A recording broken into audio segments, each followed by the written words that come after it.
Hello, everybody. Thank you for joining us on episode 9. Welcome to One Day Today. We have another amazing, roster of guests with us who are willing to share their story with all of you.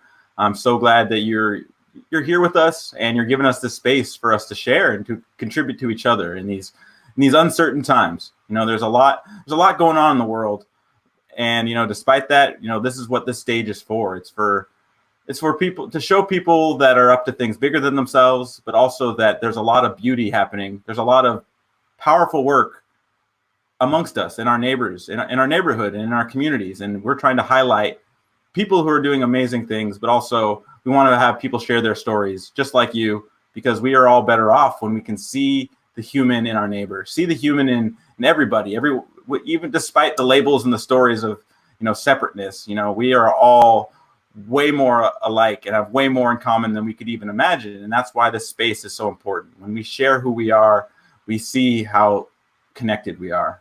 And I welcome you today. Also, welcome my co-host, Matthew. Hey, Matthew.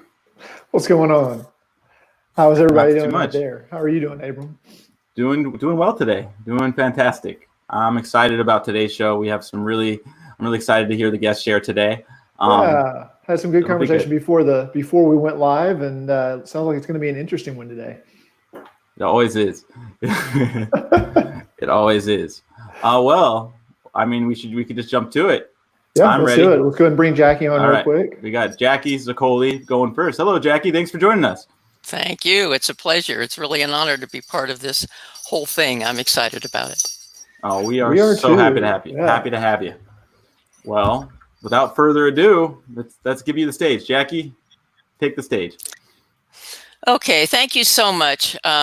There is so much that is happening in this world that I would like to share my part in that. And my mantra pretty much says exactly where I'm coming from and where I'm going. My age justifies my wisdom. My developed clarity teaches the excitement of awareness and ignites the spark of action and change. And that's exactly where I am. And I've been doing that since I was in the Peace Corps for 2 years in Liberia. And I've done a variety of businesses. And at this point, what I'm doing is global as much as it is local. And globally, my story actually starts in 2016 of what I'm doing. And I palled with a group called the World Parliament on Spirituality. And that group was formed to be able to increase love, prosperity, and peace globally through ambassadors we've selected in every country of the world. I asked to be their global collaborator, and that's one of my titles, global collaborator or word of mouth strategist, or the third is my influence broker. Because what I do is I put people together. My passion is to combine the different alliances to make even more profitable relationship. So I became their global collaborator. And as I called countries all over the world, Pakistan came on board and I said, tell me what your need is. And they said, well, we need water, we need food, and they went through all of these needs that when I put the phone down, realized this is not unusual. This is what is happening in our world. And we definitely need to have resources for communities all over the world. Well, I looked at that list and I said, I know people in every single area in those 8 parts of what they needed. And why can't I supply that all over the world? Why can't I give that to people all over the world? So at that point, I thought, well, this is pretty big. There's got to be a way. And so I tried to figure it out. And so at that point, God, who's very important in my world, said, just start with education. Oh, okay. I'll start with education and I'll start at home. So I began to do collaboration at a whole different level. I'm finding that's what's happening in this world at this point is that we are in stages in this World War C. And the stages are that you're in the panic and the down, what the heck's going to happen, all this kind of stuff. Stage 2 is, okay, I guess we have a new normal. How am I going to relate to this? How am I going to find myself, where my peace is? And lately, I've been listening to Oprah and Deepak Chopra with their meditation tapes. And Oprah said it so well. Success, what is success? Is when I feel at peace with myself. And that's is being caused at this point, is the fact that people are coming to peace with themselves because they now have to social distance to create spiritual discovery. And either it pivots to the positive or the negative. So you can look back and tell your grandchildren, well, that was a pivot and it was my downfall, or it was a pivot and it totally changed my life, because the opportunities are amazing. So where do I fit into that formula, globally and locally? I'm doing a talk every Thursday at noon PST, and that talk is about some part of this positive look at World War C. And this Thursday, I'm going to be talking about who do you know, the excitement of awareness on steroids. So I bring together any people of the tribe that I might call any kind of people that I work with, and am positively looking where to go. Then I also help people of mostly business people that say, you know, I'm confused. I need clarity. I'm not sure how to find that opportunity or where my business can go with this virtual touch thing. So I also do a clarity from chaos session, and that again is virtual. And I listen to the vision, to where you are, and I give you new niches or new people to be alliances to get you there, because my entire world is built on alliances. And it's also built on the concept that every individual, the most important thing is to build up their self-esteem. So in my global look, I would like to reach people all over the world and to bring up that self-esteem by asking them their story, listening to their story, and then saying, I acknowledge it. And by the way, I have videos from people all over the world with a similar story. Would you like to hear? Now their self-esteem is really going up. When that happens, I bring together the nonprofits in the community, which is whom I work with all the time. And those nonprofits then decide on what they can do to actually assist in the voice of that individual, so they have resources. So now the individual looks to the people around them and builds relationships. And as they build relationships, the 5 C's that I work with is commonality. You can't build a relationship without a commonality. So that's the first C. The second one is to actually communicate that commonality. And that commonality then is known, and then you commit to work together, the third. The fourth is to combine what you have to contribute to that relationship. And when you do it with an open mind, a curiosity, a listening and not a judgment, and carry your own expertise, you get collaboration. And to me, that's the glow, the guided love of wholeness. So that's the way I work, either in groups, networking groups. I'm with a group called Network Together, and it's a group here in Arizona that works with 10 different chapters of about 30 each. And I help to mentor them to help business people realize that their very best alliance is someone going in the same direction they are, the same way they're going. There's no competition unless you're both selling jewelry or cosmetics or something. There's always something that is different. And that's the same as in the communities as well as with business people. So that's how I coach them. They have a clarity from chaos session first, so I can find out where they're going, and then a jumpstart session. And the jumpstart is that we literally look at their database. And when we look at their database and bring out 4 people that are going the same direction, then we're able to get a strategy on how to bring them out to become word of mouth.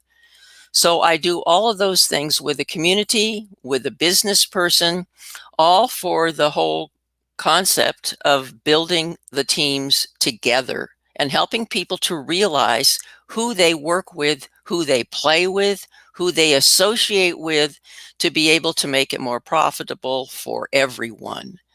And that's my main concept. I'm also doing the International Youth Parliament as part of that. And the International Youth Parliament is based on individuals from the age of 16 to 29.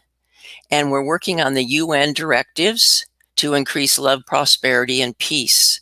So I hope to collaborate with every country in the world to be able to bring people together to find that commonality, to actually work together to go to the common good, the common goal of whatever it is that they find as a cause. So as people get into the third stage of our lives, the second one is the new norm, the new way of doing things, and I guess I can relate to that. The third stage is compassion. And when our world literally comes to the stage together of compassion for others, this whole thing will be over. So I am part of the compassion stage.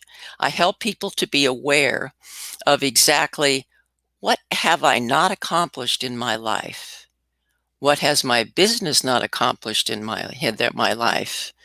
And where can I put myself to approach the people around me or to approach my prospects in a virtual manner, which I had no clue existed before, and that can reach nearly every person in the world if you do it right. So I bring that clearly to them so that they can see where their part is, see how important they are, and realizing that when they are living in their present awareness of who they are and how wonderful they are being the change we all want to see in the world. So my last comment on all of that is I prefer to believe in wonder rather than my beliefs. I prefer to live in wonder rather than listening to my beliefs. And I thank you for that opportunity. I'll be glad to help any of you either at noontime on Thursdays, or you can catch me at my website, and we can sit and have a complimentary 1 hour typically together. Make it a great day. Right? Oh, I still have some time. Cool. Most important to me is that people are at peace within and that they see that this is a big opportunity.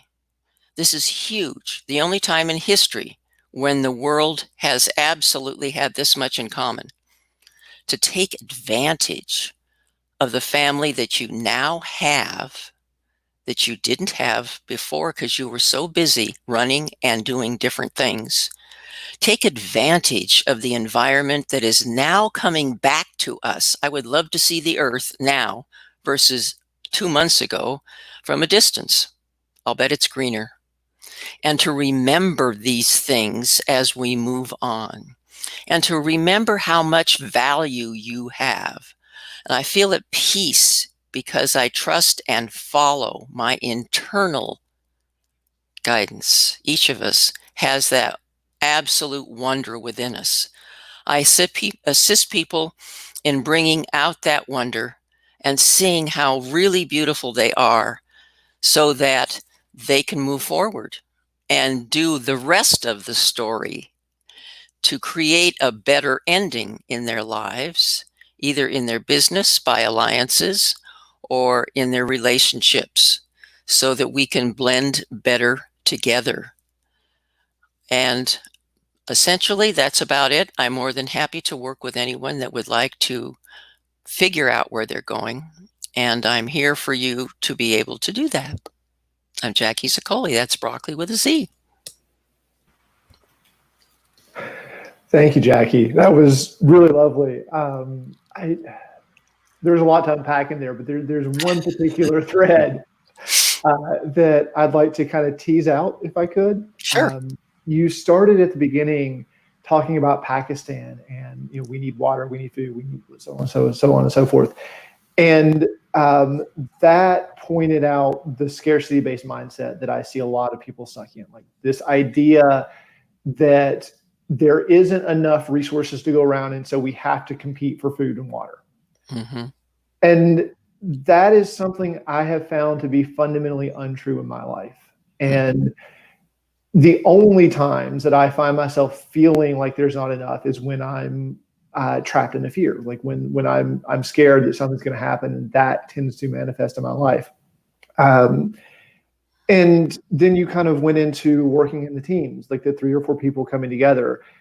And that was really, like, I actually kind of got chills when you said that, because I spent a lot of time living on Hawaii, and they have, like, their culture is an abundance-based culture, but it's abundance through teamwork. It's abundance through family. It's abundance through tribe. It's abundance when all of us work together and have that attitude of gratitude, and you just build whatever we can together. And so, like, I wonder if you've noticed this in your work, where oftentimes it seems like the reason why people don't have resources they need is because of the fear of other people. That's interesting. Well, that makes sense, because they haven't come to peace with themselves. Yeah. It starts at home. It starts in yourself. And when you're at peace with yourself, then you find peace in others. And so the self-esteem is what's so important to me, is that we develop that. We allow people to realize how beautiful and how wonderful their trip has been all their lives, that was predestined to be that way, according to my look at life. And there's so many perfect things around us, including ourselves. When we realize it's all one continuum, and we know this is part of the evolution of our lives, then we know that there's going to be another something, and we're prepared for it, because it's all part of the plan. Heaven forbid if we got the schedule, because I'd probably screw it up. So I'm not told the schedule. I just have total faith that I've been brought this far and taught as much as I could, and so I am where I'm supposed to be. And that, to me, is the education that you talked about. Mm-hmm. Like, coming back to that place of internal knowing, the deeper knowing. And it's not a religious thing. It's not like, I feel like every religion points to it. Mm-hmm. I have seen this thread in every major mystical tradition, in every religion. Mm-hmm. But it's like, it's that inner transformation. And I know Abram knows what I'm talking about. Like, he's had quite a bit of experience with it as well. And so I just want to say thank you for pointing that out to anyone who will listen, and to bringing more Christians to that perspective, because I feel like a lot of people have gotten lost in a lot of different dogma along the way. And so coming back to that, I appreciate that. Yeah, when we had our first spiritual conference, and a fellow got up and he says, "I've studied all the religions," literally studied all the religions. And he says, there's only one core to the whole thing, is to love one another. Yep. And so and he says, and why are we fighting over this? Doesn't make any sense. Doesn't make any sense. So that's exactly the whole thing. And it starts with love for yourself. If you can't love who you are, then you can't love another. Yeah. So thank you for Absolutely. teaching that. Yeah, I really I appreciate you sharing everything you just did, Jackie. One thing that really stood out to me, I mean, I kind of fell into the same thing with all those C words: the contribution, compassion, connection, community, collaboration, and and I see it as stages in our own subjective story, our own situation. I feel in order to have our basic needs met as humans, we need. It's going from the survival mindset to the abundance mindset. It is, in order to have our needs met, we all need food, we all need water, we all need shelter, we need safety. We need to feel like we belong. We need to feel like to experience love and loving, but also being loved. And that's, for me, that's kind of what One Day has always been. It is, it is pointing us all to have those individual needs met. But then we go a step further. What's possible when we have those, once we have met those needs of survival, we're not focused on the fear to attain those survival. That's when we can actually show up to contribute with our own unique gift. That's when we can actually collaborate on it's a higher level of collaboration. It's not based on this shrunken survival, like, oh, I hope I survive. It's not. It's anything possible, as opposed to I just need to survive and protect my own. And it's like, and I think that is the shift. It's like when we can see how powerful we are, like every expression we make, every word we keep or break, every handshake or fist we extend, it changes the course of everything. And when we can see that on a personal level, we can see how much loving our neighbor actually helps our neighborhood. It's kind of a crazy idea, but the opposite's true. And I still, in this World War C, as you called it, I see the opportunity for us. We're seeing how interconnected we are. When our neighbors are sick, that means we could be sick. But the opposite's also true. When our neighbors are healthy, when our neighbors are safe, so are we. And that's what kind of gave me the chills as well, when you were saying, when we all are at that level of compassion, we've won this. Like that's the next step. Once we all we see our neighbor in ourselves, and our neighbor sees themselves in us. And it's like you were saying, every religion, every spirituality, or even secular organizations have some value or form of the golden rule. Love your neighbor as yourself, and that is because when your neighbor suffers, it ultimately will come back to bite you. Yeah, that's the commonality that we're finding. When you get to the family, and that's where people are right now. They have gotten to the family that they didn't really know before. And it's either good or bad. And we're praying that what comes from it will be very good. And then they realize that they cannot live in this world alone. And all the things that we have had to depend upon to get us to survive. There's so much good that's coming from what's happening now. I want people to realize that this is the biggest opportunity that we have had in our lifetime as a planet, to be able to do what we can do and touch more people all over the world. Don't get me started. Other people are starting. So I'll let that go. Well, we really appreciate you spending your time with us, Jacque, and sharing with us. Really acknowledge you for the work you're doing, and for just sharing your inspiring story, and we really appreciate you being here. Thank you. I've enjoyed it very much. Thank you. And going on, Jacque, we'll catch you at the end of the show. But for now, Abram, what do you got for us? Well, I wanted to, I want to invite you all and encourage you to share with us on the stage. This is every time, it's been an amazing experience for me just hearing everybody's stories. But we want to encourage you to share, because it helps us, it helps you, it helps our neighbor. But to be like our guests, to have the courage to show up, all you got to do is go to that link on the bottom of the screen there, go to our website, and you could volunteer to be on our stage and contribute to us all. It really does. It might be scary. It was scary for me, but I can't tell you how much is on the other side of the courage to share yourself, because that's where we see the human in each other, and not the story or the fear. And that's kind of what the lens that we see. A lot of times we'll let that be the autopilot. And I want to encourage you to join us and to share, because it's something that it changes the course of everything. When you're willing to be vulnerable and to share yourself, that's what makes me willing to share.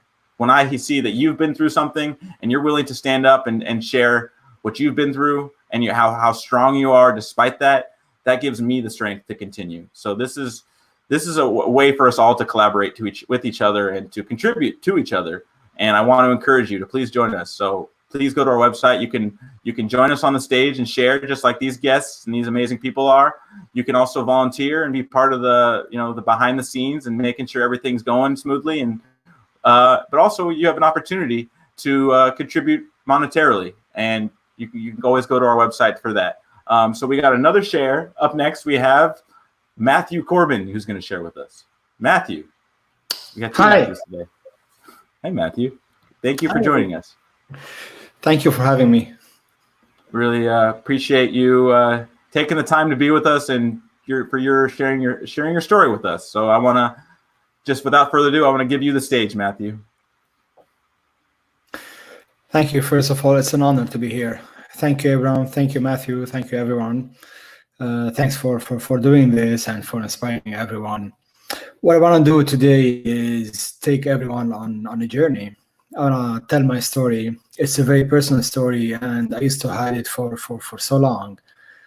And a couple of years ago, I found out through my coaching that this story is inspiring people and helping them out.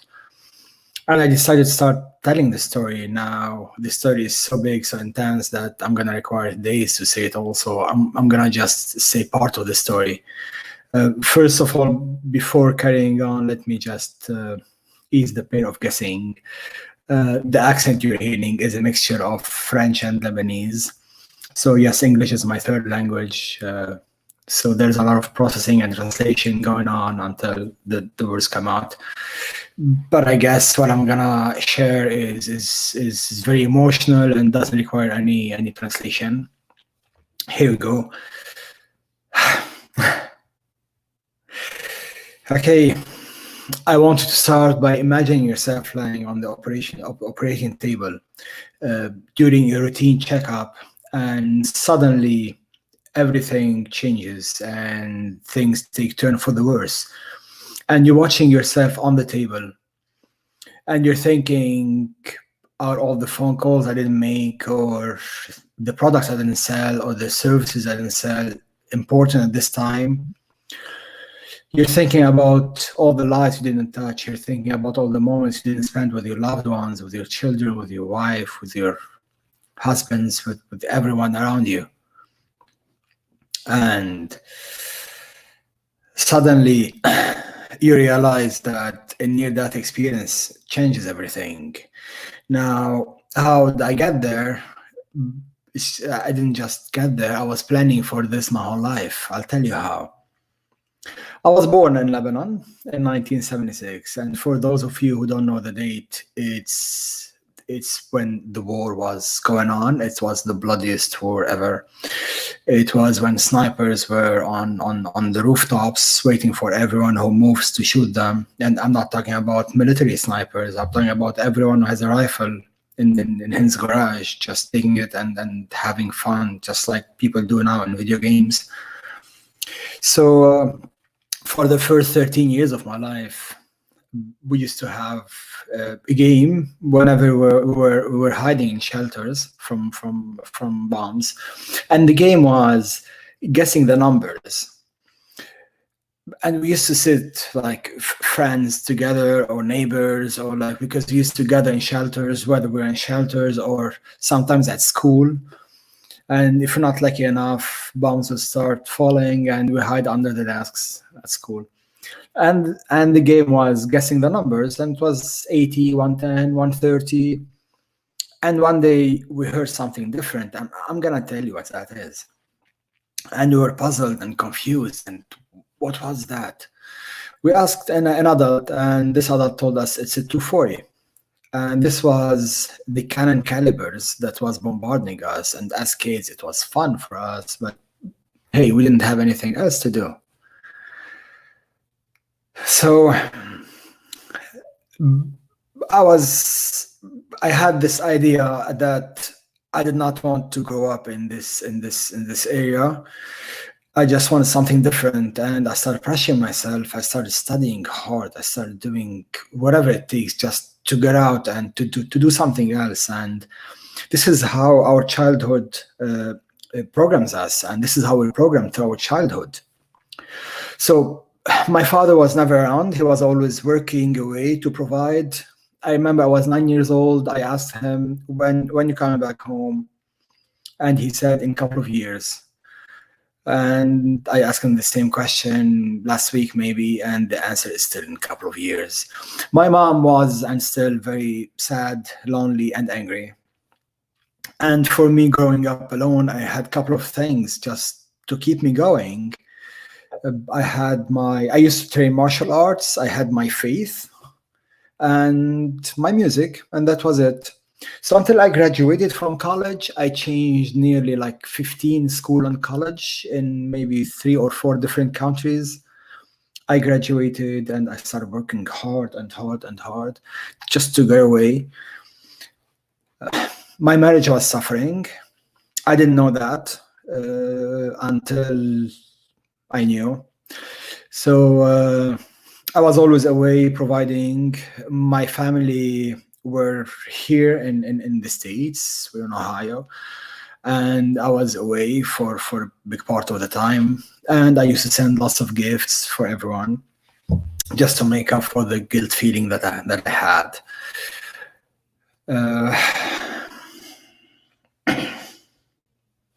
What can I say? 3 years ago, everything changed. I went in for a routine checkup and I became a little bit over 400 pounds because all I did is work 16 to 17 hours a day and do nothing but go to those events and eat and work, and just for the career, for the money, just because I wanted to be different. I want to be successful. And for me, this was it. I didn't look somewhere else. And during this routine checkup, the doctor said, I have good news for you and I have bad news. Typical doctor. I was like, yeah, sure, give me whatever. He said, you have 5 months to live. And I was like, what? He said, yeah. He said, and that is the good news or the bad news? He said, whatever you want. I mean, either ways, you have 5 months to live. So I thought, okay, it's either I'm gonna surrender and just say I'm gonna live those 5 months and that's it, or I'm gonna fight back. And I decided to fight back. And this is when I realized that I've been fighting back all my life, ever since I was born, maybe ever since I changed 7 or 8 houses during war, many countries, traveling from a country to another country, working. And so I started fighting back. And after 8 months, I recovered. I gave up my position as a CEO for a global company. I gave up my company. I gave up everything. And I got certified as health and life coach. I decided to help people realize that there's something other than career. They can actually have a balance with the career. Family matters, health matters, and not only career. So I'm speaking on stages. I'm a health coach, and I have my process called the PMI, one of my processes, during which, through which, I help my patients, I help the audience, I help my friends to get balance in their life. So currently, during this new normal thing, I decided to do this for everyone. So I'm doing this for free. So if you're interested, guys, you can come to my website. We can have a complimentary session. So just to take you a little bit back to my story, since I still have a couple of more minutes. One day, so I left Lebanon and I traveled between Europe and between then Dubai, then the States, then everywhere. I came back to Lebanon after long years, and I had like a couple of days workshop.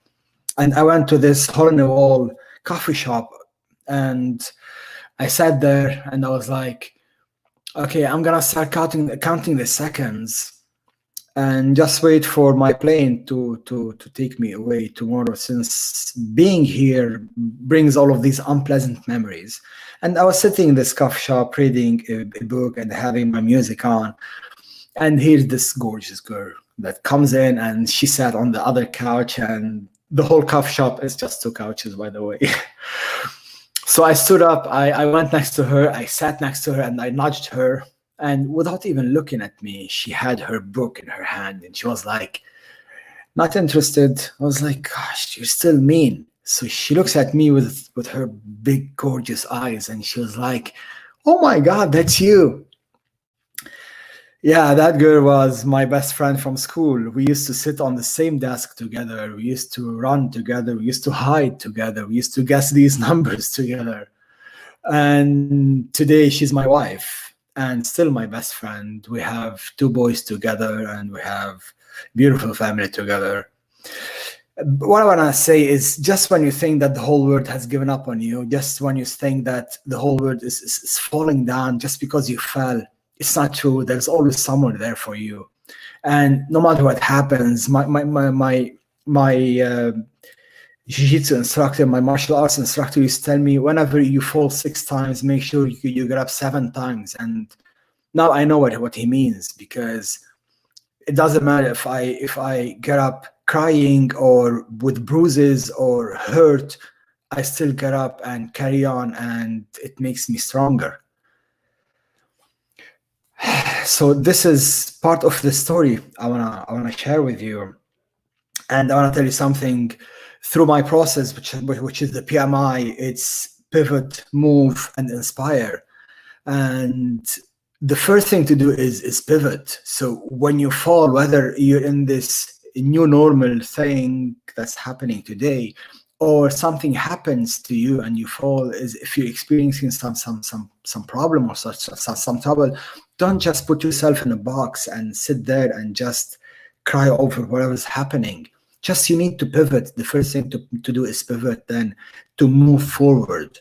Because even if you sit there, and usually people, what they do is they sit in their comfort zone, and they say that they need some time to process things and to think things over. And it's not that. The thing is, it's a defense mechanism that allows the body, who loves the routine, sit in the comfort zone, while the mind, who loves challenge, is seeking something else. So while we're sitting in our comfort zone, staying there and protecting the routine, the whole world is moving forward, which means we are moving backwards. So what we need to do is we need to keep on moving forward always. And finally, the I is for inspire. Always inspire. So whether you share your post, you share your picture, you go and tell your story, whatever you do, when you inspire others, the first thing you do is you're making yourself feel good. You're loving yourself. You're telling yourself that you appreciate yourself. And by doing this, you will feel accomplished. You'll feel something nice. And second, you'll inspire someone else, and then someone else will do this. And this is like a ripple effect. It's beautiful. So today I invite you to do one last thing with me. I just invite you to stand up and look at the end of the room and fix your vision on one point, and let's call it the point T as target, or O as objective, or whatever you want to call it. This is your objective. This is where you want to be, and this is what you keep telling yourself. This is where I should have been if it wasn't for this stay home thing. Now, what you need to do is take a step forward and stop there. And when you stop there, just look over your shoulder and look to your old self sitting there and still making these excuses, and tell yourself how you feel. Tell yourself how closer you are to your target. Tell yourself how accomplished you feel, and how it looks better from where you're standing now. And this is what you're gonna do. You're gonna keep on encouraging yourself to keep moving forward until you reach where you're going. So guys, I thank you, everyone, ladies and gentlemen. Thank you for listening to me. I tried to squeeze my story. It's a huge story, and I hope sometime I'll be able to tell you the whole story, or invite you to my podcast or to my stages. Thank you again for everyone, and please connect with me. I'm giving complimentary sessions. You can connect with me on my website. Thanks for everything. Abraham, Matthew, everyone, thank you. I hope I was helpful here. Wow. Thank you, Matthew, for sharing your story. And wow, I really I think it's amazing. It's inspiring. You sharing all the things you've been through, and despite all that, you have a beautiful life, and you have a beautiful you've through all the turbulence and struggle, you've done the very thing that you're trying to point other people towards. Was it pivot, move, and inspire? Was that it? Was that what it was? Exactly. Yeah, that's beautiful. You're actualizing that, and it's amazing. It's inspiring. I mean, if anybody was told if anyone's told how long they have to live, I mean, that I can't even imagine. That not just being told that. Being forced to like, well, what am I going to do? Am I going to just fall? Am I just going to let this defeat me and be the end of it, or am I going to create something new despite what the doctors say?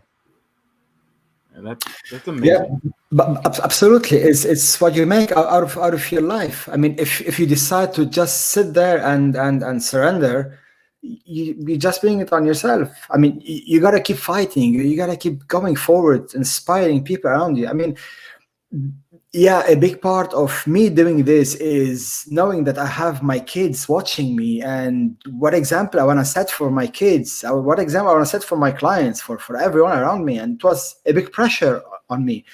But again, it was also my childhood programming, this whole pressure, and me thinking, wait, I survived war, I survived snipers, I survived all of these things. I'm not gonna just surrender now. No, I'm not gonna do this. And by changing everything, I realized that I'm not gonna even hide my story. I'm gonna tell my story, and I'm gonna use it in my coaching to help people restore balance and just carrying on.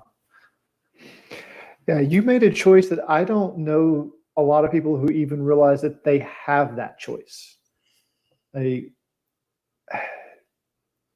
You chose to live. And so like I didn't realize this until I faced it, in my own like suicidal spaces and working with other people who were suicidal. But like that is a choice.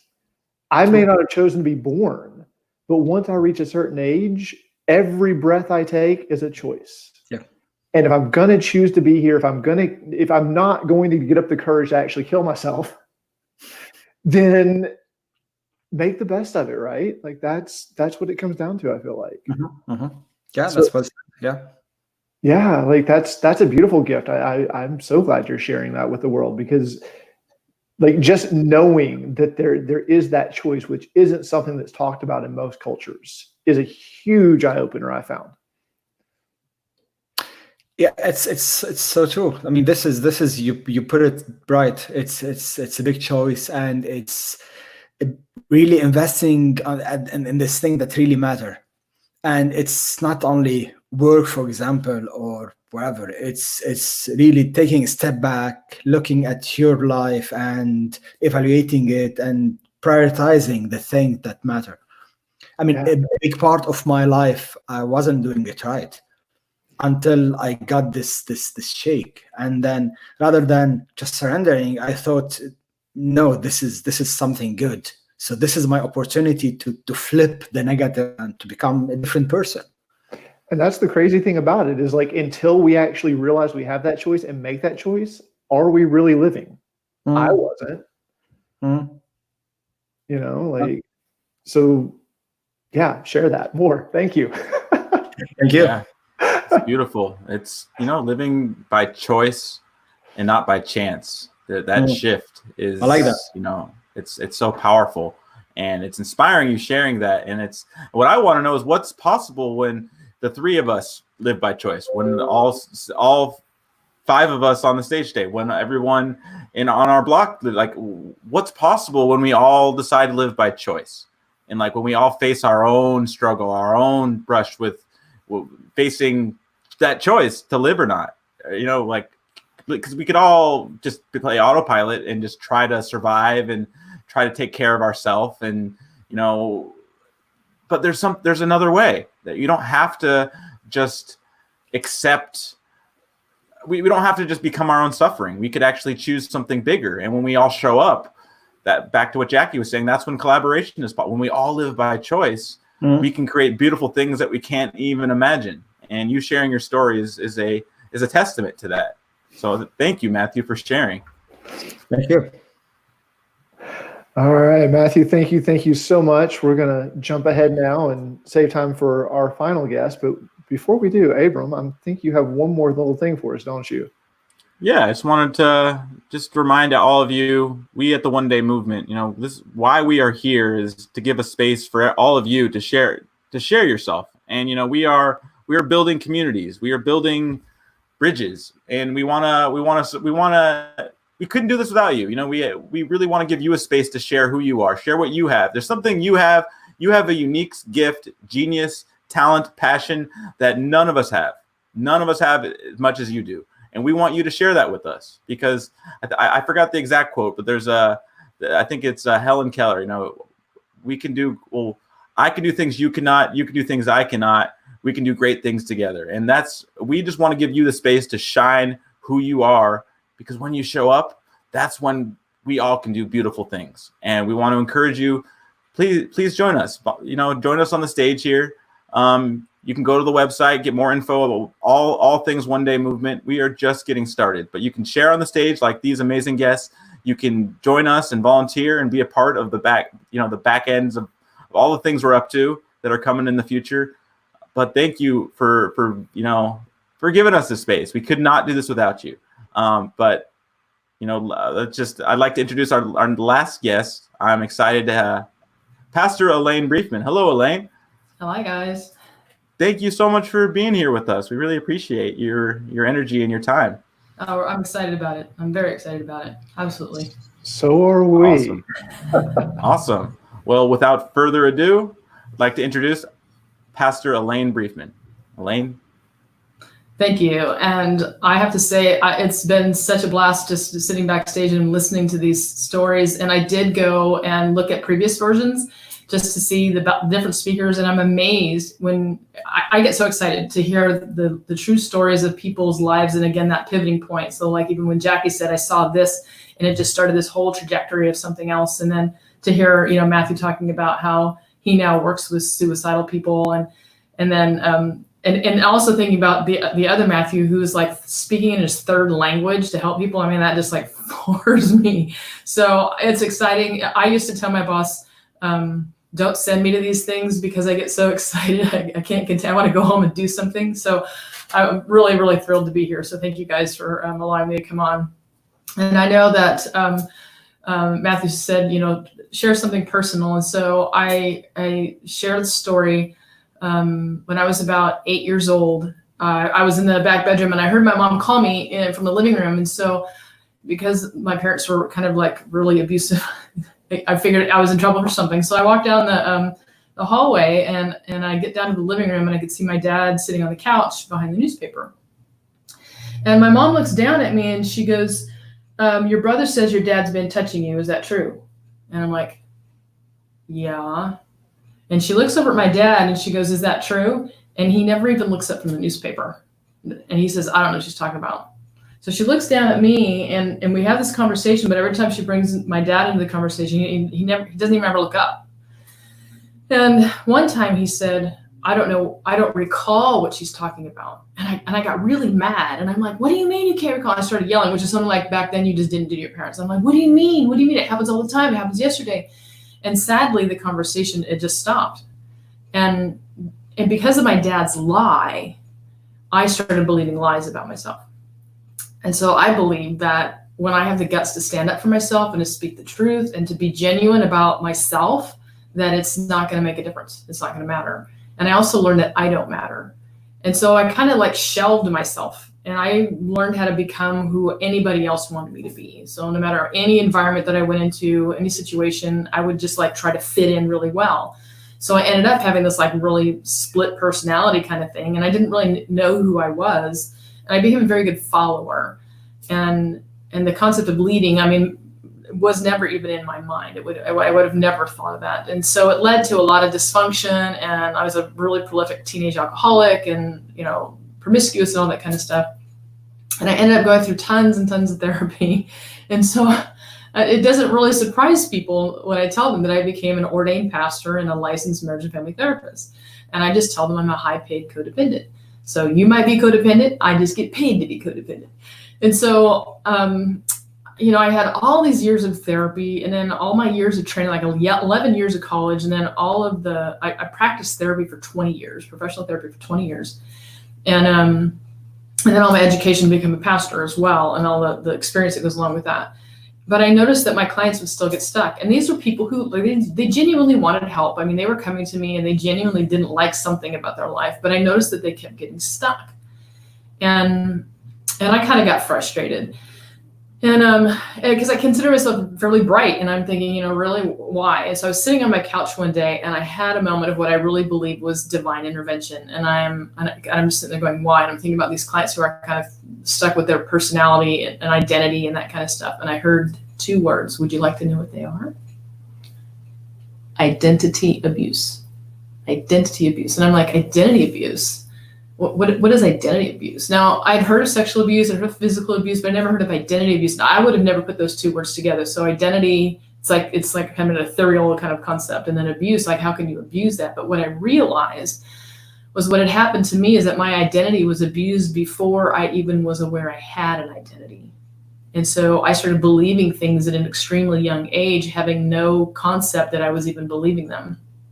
And when I heard this, I actually, I tell people I'm a fast thinker, so I can usually think around something in about 5 minutes and figure it out. But I spent 3 days by myself thinking, if my identity got abused, what would that do to me? And what I realized is that it explained like 98% of all mental health issues that people experience that are emotional, emotional issues. So there's the organic ones that biologically you have, and then there's all these emotional issues and things. And when you look at when your identity gets hijacked and damaged and abused, neglected, abandoned, whatever, you start believing things about yourself that's not true on a very, very dynamic level. And so you'll start behaving in ways that correlate with those belief systems. And so I went back to my work, and at the time I was working at this church with this big staff, and I go into staff meeting, and I'm like, guys, we got to hear what this revelation that I have. And I get on the whiteboard and I'm like drawing all this stuff, and I'm like, and everybody's kind of like she's losing her mind. But then one of my friends texted me who was in that group, and she said, thank you so much for sharing about identity abuse, because it really relieved me of some things that I've been carrying for a long time that I believed that were lies. And I know that other people who have heard about it are relieved to know that there's a name for it, that there's actually a name for this thing that they're fighting against. And so what I did was I took all of my years. So then I started talking about clients. And I remember this one particular client, and this is really, really important, because in the clinical psychology world, they will tell you that that people who are narcissistic can't be healed. They can't be treated. Like, they're just like, they can't be. And it's like this common knowledge thing. And so I had this narcissistic client. I was super excited. About it. Like, I can't wait to go and talk to this client. And so, so this client comes in, and I'm like, did you have anything that you want to talk about today? They're like, well, not really. I'm like, well, I got something I want to talk to you about. And I explained this process, and they're like, I'm like, what are the things that you believe about yourself, and when did you start believing them? And they're just like describing this whole thing. And I said, well, do you realize that that's a lie?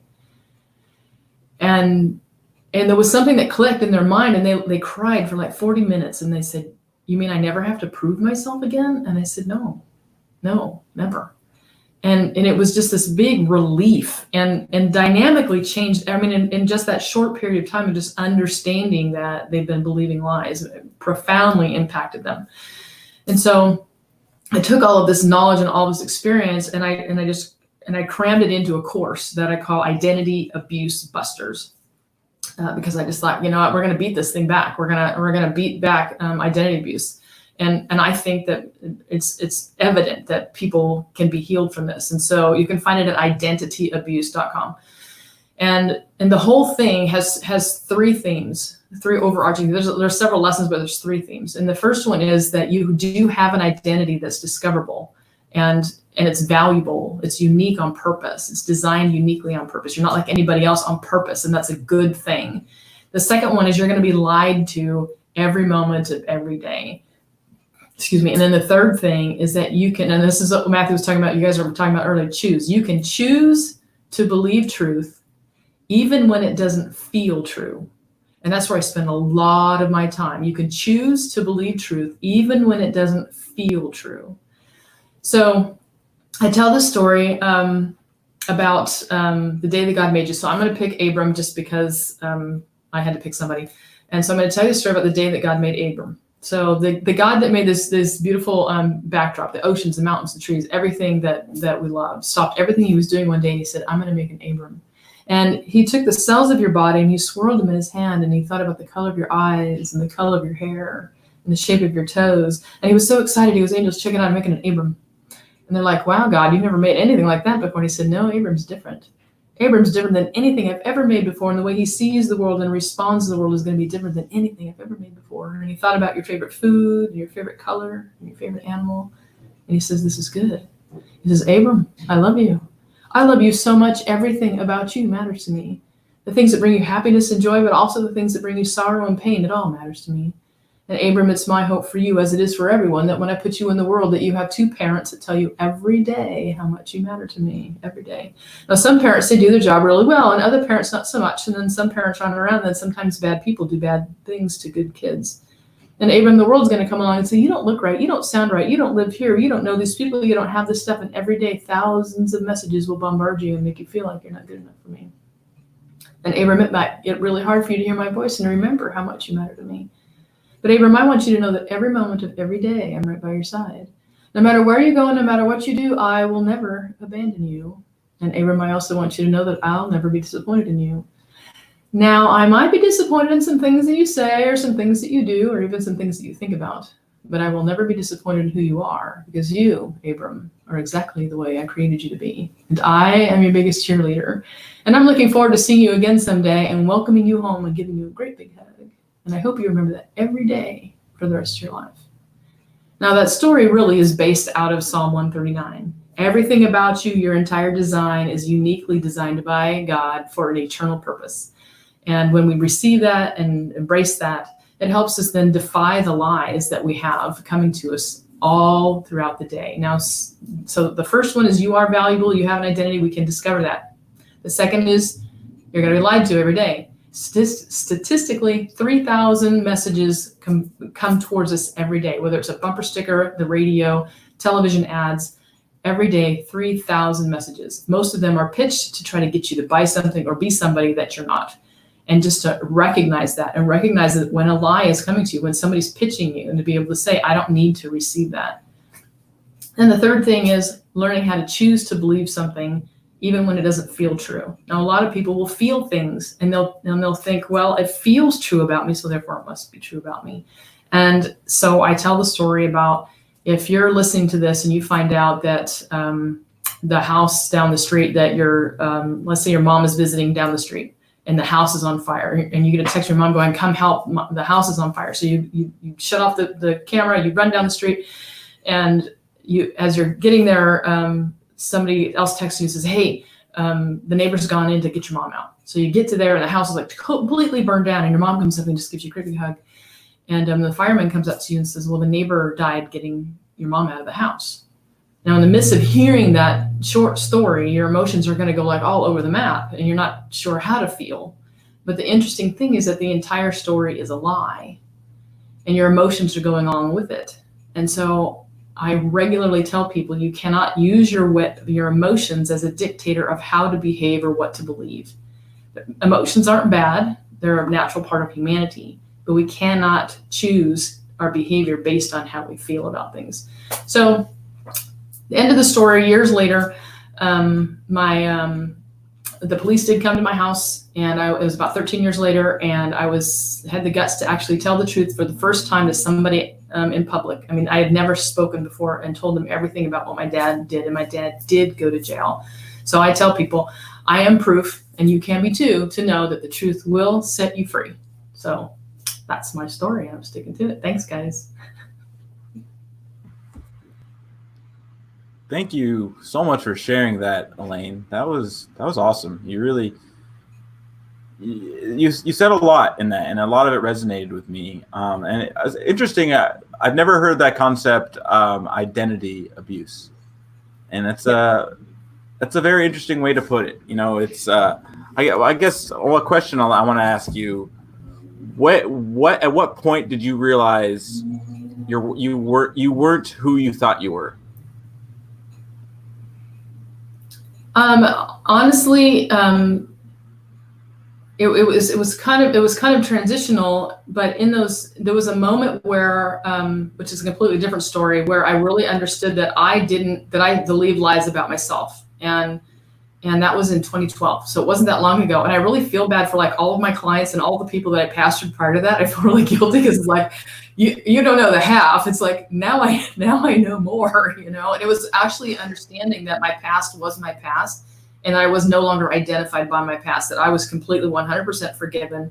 God was never going to really bring that up again. And he was bored with me trying to prove to him that he can't forgive me. Like, I'm like, but I got this, I got this, I got this. And he's like, I don't want to look at that anymore. And when I really got that revelation, I could say, okay, I don't have to live there anymore. I can actually walk into my future freed from my past and be who I know I am and not try to prove myself to anybody anymore.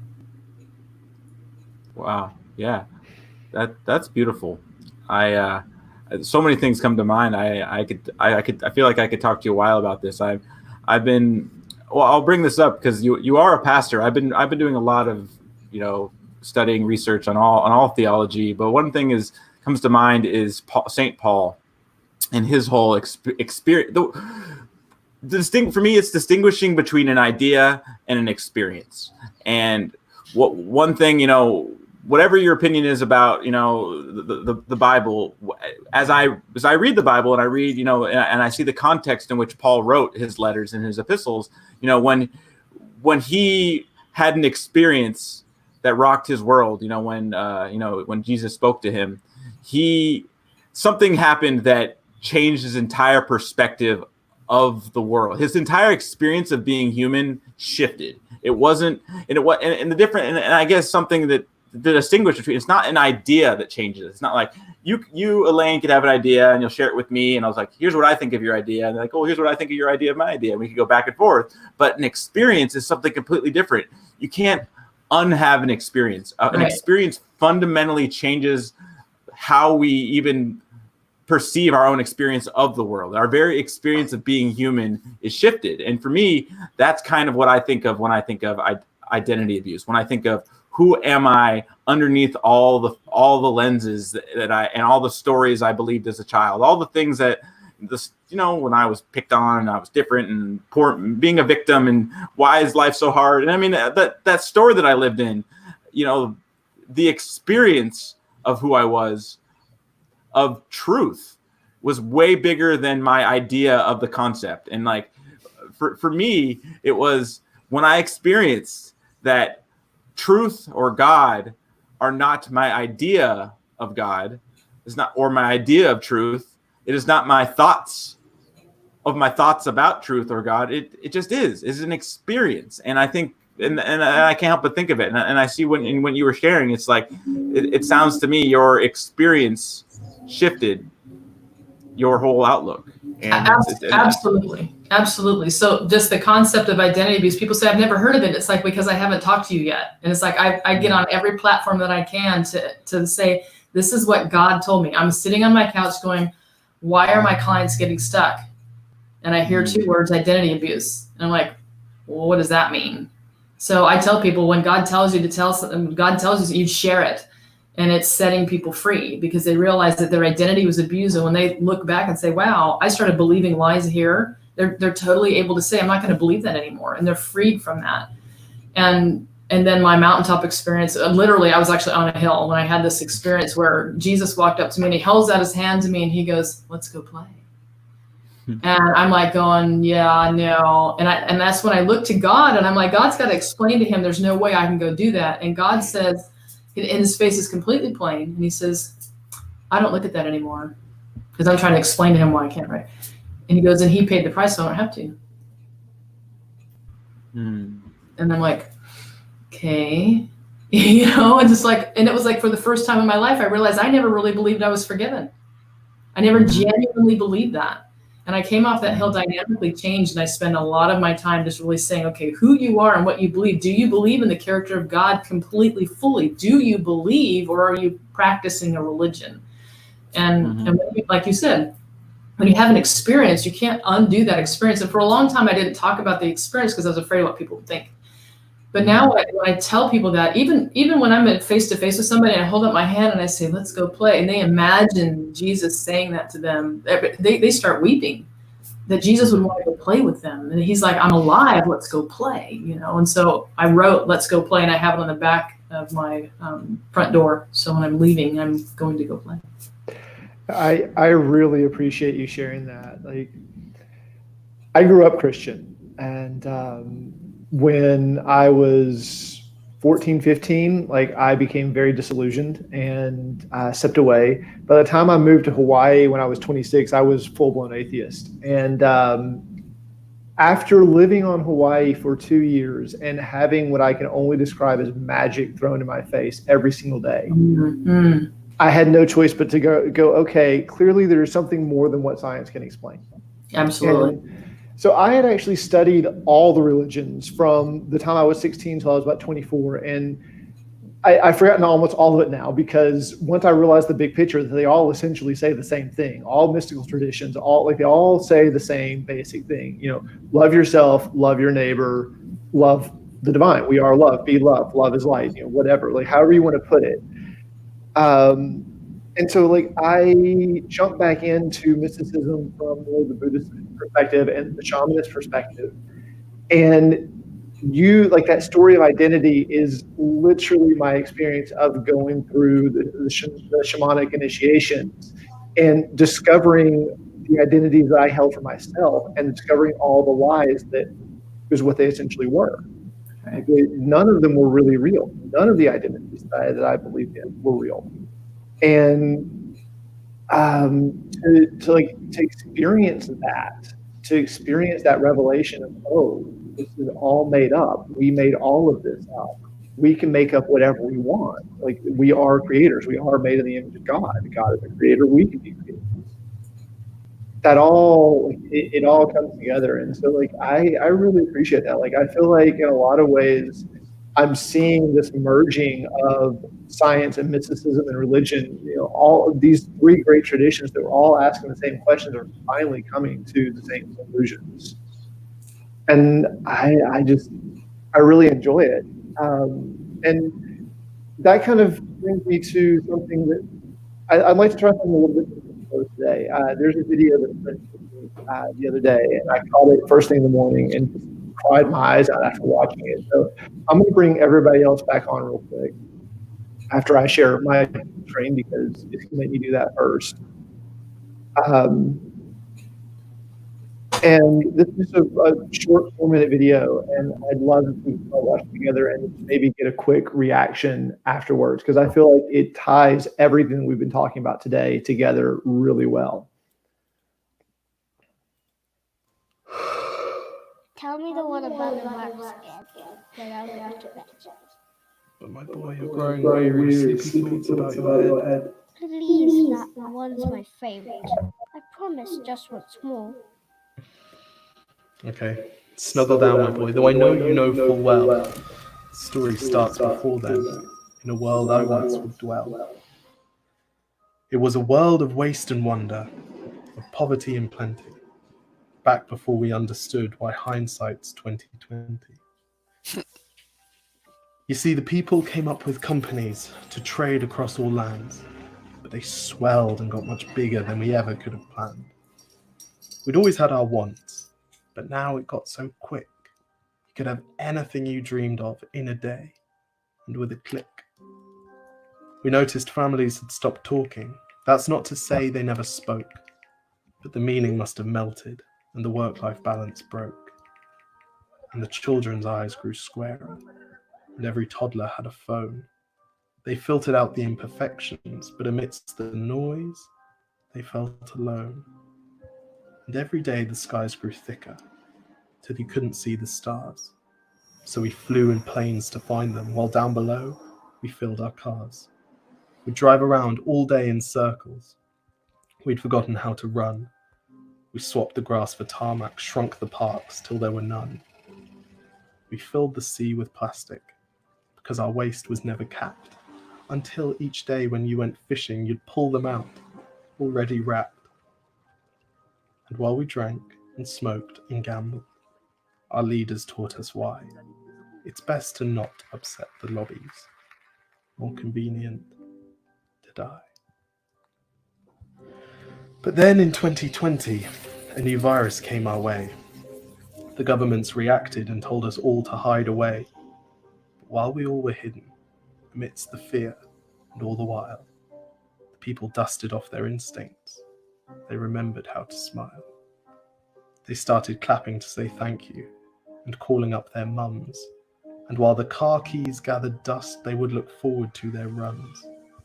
And with the skies less full of voyagers, the earth began to breathe, and the beaches bore new wildlife that scuttled off into the seas. Some people started dancing. Some were singing. Some were baking. We'd grown so used to bad news, but some good news was in the making. And so when we found the cure and were allowed to go outside, we all preferred the world we found to the one we'd left behind. Old habits became extinct, and they made way for the new. And every simple act of kindness was now given its due. But why did it take a virus to bring the people back together? Well, sometimes you've got to get sick, my boy, before you start feeling better. Now lie down and dream of tomorrow and all the things that we can do. And who knows, if you dream hard enough, maybe some of them will come true. We now call it the Great Realization. And yes, since then there have been many. But that's the story of how it started and why hindsight's 2020. That was really amazing. Wow. Yeah. And it's very Wow. true. That really did connect a lot of dots. Thank you for sharing that, Matthew.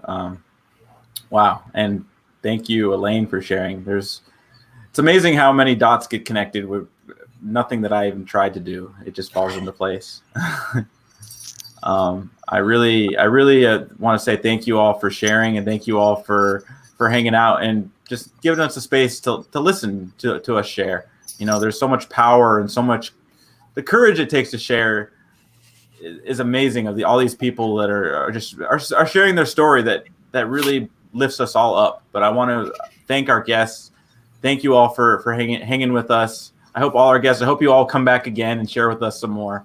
I'm really, every time I do this, I'm just lifted up. So thank you so much for being here, everybody. Thank you for sticking with us.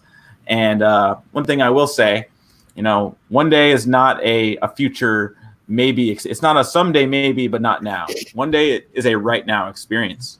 And that's part of the reason why we say one day is today. Hey. All right, we did it. We nailed it. Thank you all so much for being here. Thank you for this Thank opportunity. you guys so much. It's been a pleasure. Oh, it's an honor to be with you, and we look forward to being in touch soon. But thank you all for tuning in at home. Until next time, we'll see you tomorrow. Thank Keep you it all up. so much. Aloha, it up. everybody. Good job. Thank you. All right, take care. Thanks, guys.